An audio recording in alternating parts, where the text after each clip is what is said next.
அஸ்ஸலாமு அலைக்கும். இன்னைக்கு நான் என்ன செய்ய போகிறேன் அப்படின்னு பார்த்தீங்கன்னா, கேரட் ஜாமுன் தாங்க செய்ய போகிறேன். அந்த கேரட் ஜாமுனுக்கு தேவையான பொருட்கள் பார்த்துடலாம். நான் வந்து 150 கேரட் எடுத்திருக்கேன். ஒரு அரை கப்பு பால் எடுத்திருக்கேன்.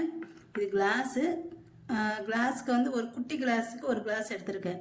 இது வந்து அவ்வளோ வந்து யூஸ் பண்ண மாட்டேன். அதை எப்படி செய்யுதுன்னு சொல்கிறேன். நான் வந்து ஒரு 350 கிராம் சர்க்கரை எடுத்திருக்கேன். அடுத்து வந்து ஒரு 2 ஸ்பூனு ரவை எடுத்திருக்கேன்.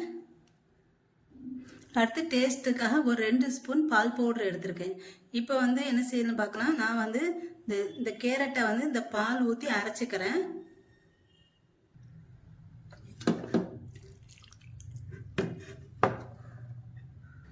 இதோடய ஒரு 4 ஏலக்காவும் எடுத்துக்கோங்க. இதை நல்லா தட்டிக்கணும். பாருங்க, இப்போ இதை வந்து நல்லா நைஸாக அரைச்சிக்கிட்டேன். இது இப்போ எப்படி செய்கிறதுன்னு பார்க்கலாம். நான் இப்போ ஒரு பேன் வச்சுருக்கேன். இதில் வந்து ஒரு 2 ஸ்பூன் நெய் ஊற்றிக்கிறேன். நெய் ஊற்றிட்டு இதில் வந்து அரைச்சி வச்சுருக்க கேரட்டை வந்து போட்டுக்கிறேன். இது வந்து நல்லா பச்சை வாசனை போக நல்லா வேகணும். இது வந்து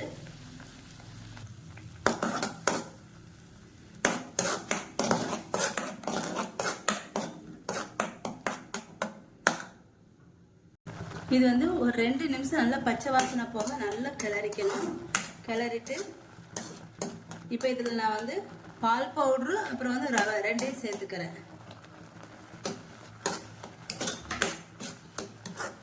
இது ரெண்டையும் சேர்த்தக்கப்புறம் 1 நிமிஷம் இது வந்து கிளறிக்கணும். இந்த 1 நிமிஷம் நல்லா கிளறிக்கோங்க. தண்ணியெல்லாம் நல்லா வத்திடணும். இதில் பாருங்க, இந்த மாதிரி வரணும். இந்த மாதிரி வந்ததுக்கப்புறம் நான் வந்து ஸ்டவ் ஆஃப் பண்ணிட்டு இதை வந்து ஆற வச்சிடுறேன். இப்போ நான் ஒரு கிண்ணம் வச்சுருக்கேன். இதில் வந்து சீனி பாகம் வந்து செஞ்சிடலாம். நான் வந்து சர்க்கரை நான் வந்து இவ்வளோ தான் சர்க்கரை போட்டிருக்கேன். உங்களுக்கு எவ்வளோ வேணுமோ அவ்வளோ போட்டுக்கோங்க. இப்போ இதில் நான் வந்து ஒரு அரை கப் தண்ணி ஊற்றி 1 கப்பு தண்ணி ஊற்றிக்கிறேன். நான் இதில் வந்து கொஞ்சம் கலர் பவுடர் வந்து சேர்த்துருக்கேன். இப்போ இது நல்லா பாகம் ஆகணும். இது வந்து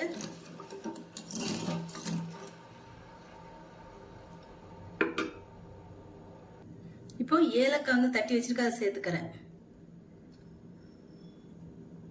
இப்போ இதுலேயே நான் ஒரு லவங்கம் எடுத்துருக்கேன். இந்த லவங்கத்தில் இருக்கிற மேலே மொட்டு இதை வந்து இப்படி எடுத்துட்டு நல்லா இந்த மாதிரி கையில் விரலில் கசக்கிட்டு இதே சேர்த்துக்காங்க. இது வந்து நல்லா மணமாக இருக்கும், டேஸ்ட் நல்லா இருக்கும். இது வந்து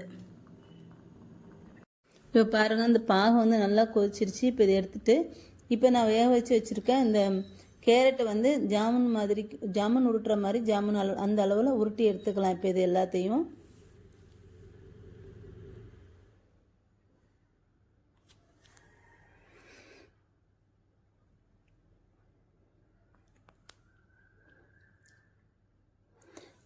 அடுத்து வந்து ஒரு பேனில் வந்து நான் வந்து எண்ணெய் சூடு பண்ணிக்கிறேன்.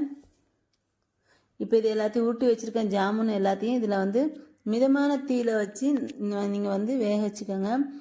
தீ ஃபுல் வச்சிங்கன்னா அப்புறம் மேலே கரிஞ்சிட்டு உள்ளே வந்து வேகாது. அதனால் மீடியம் ஃப்ளேமில் வச்சு பொரித்து எடுத்துக்கணும். இதை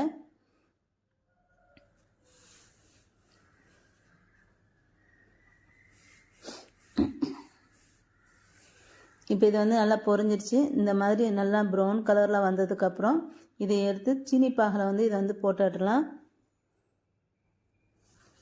இப்போ இதை வந்து சீனி பாகில் போட்டு ஒரு 5 மணி நேரம் கழித்து தான் சாப்பிட்ணும். அப்போ தான் நல்லா ஊறிட்டு நல்லா டேஸ்ட்டாக நல்லா இருக்கும்.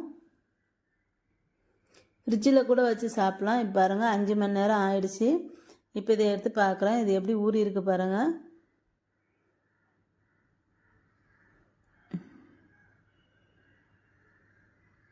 நல்லா சாஃப்டாக ரொம்ப டேஸ்ட்டாக நல்லாயிருக்கும். கண்டிப்பாக நீங்களும் ட்ரை பண்ணி பாருங்கள். ட்ரை பண்ணி பார்த்துட்டு எப்படி இருக்குன்னு சொல்லுங்கள். என்னோட இந்த வீடியோ உங்களுக்கு பிடிச்சிருந்தா லைக் அண்ட் கமெண்ட் ஷேர் பண்ணிக்கோங்க. என்னோட சேனலை மறக்காமல் சப்ஸ்கிரைப் பண்ணிக்கோங்க.